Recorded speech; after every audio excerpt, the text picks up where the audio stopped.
these are they might have been a different club actually, to be fair. That might have been the 5 on the second stance. Looks a little bit bigger, but otherwise everything else is obviously the same. So takeaways, top of the back is pretty good. Nice bit at the top of the back, and then nothing really to sort of worry about there. Your lower half now is a lot more stable. There's less leg movement. It's still a little bit early, but I don't really mind that because it's under control. So we can tick a box and say, yep, he's absolutely fine.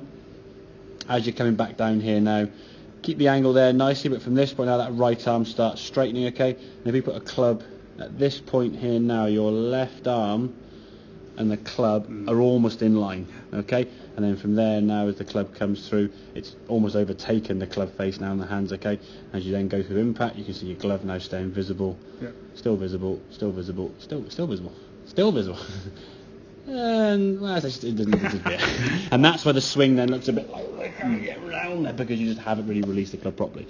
Whereas this, as we come back down now to your left arm just outside your right leg, about there, that's sort of same position there with your left arm here. We can see now the club head is back there. So you've maintained a bit more of an angle in there. In an ideal world, maybe a smidgen more could happen, but I think at the moment, if we go too far from where you were to where you want to get to, it would feel so strange. You'd just be like, oh, can't do that, okay? Because you come into impact there now, nice release of that golf club. As you then come through, glove hand disappears, yeah?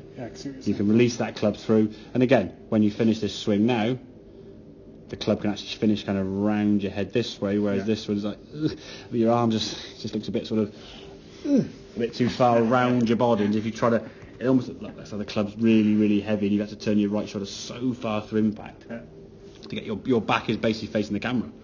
When you think about it, isn't it? That's how far you've twisted through this. There's a lot of rotation there, which is fine. You can create that, but when you're in, that was an A-time. So you don't need that much swing for an A-time. You look at most of the tour players, their back's probably finishing kind of there, and then it's all just sort of releasing up there. You get right the way through, and yeah, it sort of comes around at the end as an afterthought, but it's a bit of an overstretch. Again, we don't need that, especially with irons and stuff. So the thing to think about from you, okay, if when you're coming down here now, one of 3 things will happen. One, you'll be perfect, great, lovely shot, ball goes straight. One, your arm will be here, and you'll not release it at all. So as you come into impact now, your arm's here and the club's still back here somewhere. So as your arm then sort of moves into past impact, the club's still back here, the club can't get low enough, so you'll thin it generally to the right. Be a little bit scully, bit sort of bottomy few grooves, and just be a bit weak when that's the right hand side, okay?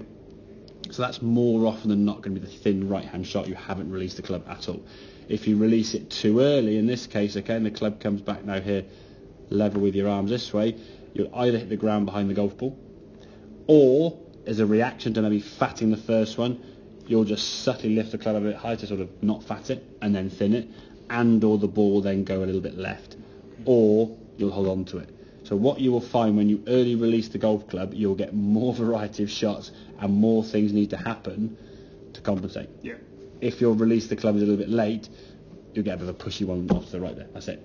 You'll rarely hit the ball left when you don't release the golf club because you can't. Okay, you'll never really fat it. There'll be a thinny, blocky one. So as I said, there's one shot that you hit. There's 10, 12, 15 shots ago where I said, right, don't release it at all. And yeah, lo and behold, it went like way right, scully, off the ground, horrible, okay? But that was extreme, obviously. It's finding that sort of middle between the sort of really no release at all to too much release. And just over time, the better you get at feeling where that release happens. Because you said, okay, where does the release happen? For me, I guess it's going to be somewhere around this area here. But if I said to you there, you've got to release it at 153, as you start coming in here now, if you did it now, for example, or did it up here, it's such a small, it's like hundredth of a second, so you can't really feel it, okay? As you get down to the golf ball, as long as your hands get to the golf ball, at the right point there, so left arm, hand and the club, there you go, you're just about back at the same time, okay? In an ideal world, the hands would be there and the club might be a little bit behind, and then the next frame here would be your hands, and the club would be back just a smidgen, okay? So that was a pretty good shot. You may have released it a hair too early, whereas this one was a full rabbit's herd. All right. So I think as well, it's having that self-diagnosis. So when you're on the golf course, if you hit a couple of shots, if you hit the first one like that last one there, it's gone 7 yards right at target at almost 180 yards, then fine, you're on the green. Don't worry about it. Okay, it's not the be-all and end-all. Okay. If you're hitting repeating shots the same way, go, okay, right, what am I doing? Think about it. Okay, so the ball's going left or right. Am I doing X or Y? And what you'll end up having is like a flow chart of Did the ball go left or right? And you just choose one or the other. Was it thin or fat? You choose one or the other. Okay. Was it? And you just sort of tick off where you go through. And it doesn't take long, and the better you get at it, the quicker you'll get at it, to be fair.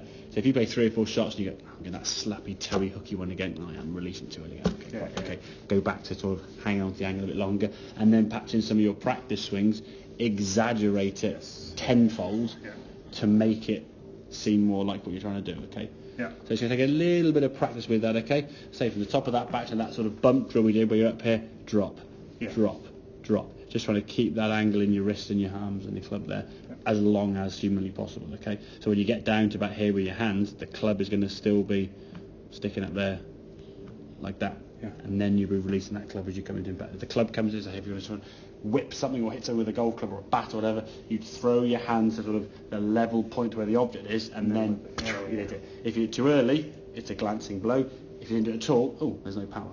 Okay, just get in there, get that club face back to the ball square. We use the impact bag first. Yeah, exactly. Yeah, it's exactly the same thing. The impact bag's the same thing. So if you had the bag, obviously it'd be on the square, it'd be sort of like that. You're trying to get the golf club now to come back down to there. If you release it too early, the hands are back here and the club then hits the bag on the way up and scoops it, and then you end up just tipping the bag over. Okay, or if you're too late, the shaft's going to be coming in at this angle and just digging into it that way. Yeah, fair enough. Okay, makes sense. Perfect. Good man.